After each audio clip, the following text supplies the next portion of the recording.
관광객을 유치하기 위한 중요한 요소 가운데 하나는 고속도로와 고속철도 같은 대형 사회 기반 시설입니다.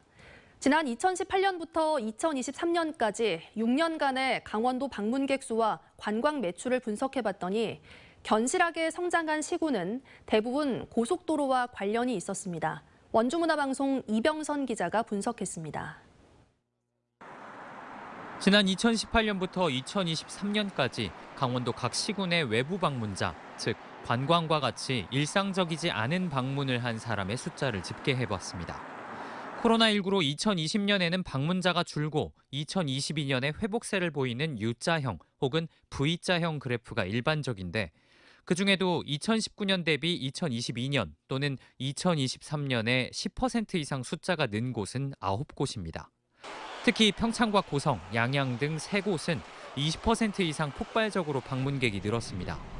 관광지의 카드 지출액에서도 비슷한 U자형 또는 V자형 그래프가 나타납니다. 다만 코로나19 시기에 하락세가 잦고 그 이후 급격히 성장한 곳이 있습니다. 코로나 이전 대비 무려 50% 안팎으로 매출이 늘어난 고성과 양양을 필두로 횡성과 영월, 평창, 속초입니다. 청정 이미지로 거리두기 관광을 강조한 곳들인데 강원도에서는 이 방식이 흔하기 때문에 전략이 특별한 건 아닙니다. 오히려 상당수가 영동고속도로와 서울 양양고속도로 혹은 KTX 강릉선과 연결돼 있다는 점이 눈에 띕니다. 속초와 고성은 직접적으로 고속도로에 연결되지는 않았지만 동해안 시군의 관광 지출의 그래프를 보면 속초는 강릉과 고성은 양양과 연동돼 움직이고 있어 사실상 영동, 서울 양양 고속도로의 영향권에 있습니다. 고속도로가 있는 지역은 강원도 이외 시도에서 방문하는 사람, 즉 잠재적인 관광객 비율도 높습니다. 지도에서 보시는 파란색이 짙어질수록 강원도 바깥에서 온 사람 비율이 높은 지역입니다. 타 시도와 접해 있는 철원이나 원주는 인접한 시군에서 주로 방문했는데 홍천과 인제, 평창을 많이 방문한 지역이 눈에 띕니다.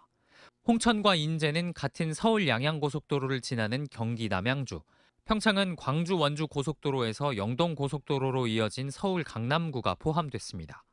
기업 유치와 물류 문제 때문에 광역 도로망 확충을 공약으로 내세우는 지자체장들에게 고속도로가 필요한 이유가 하나 더 있는 셈입니다. MBC 뉴스 이병선입니다. 언제 어디서나 내 손 안의 뉴스. 광주 MBC 뉴스 유튜브 구독으로 함께하세요.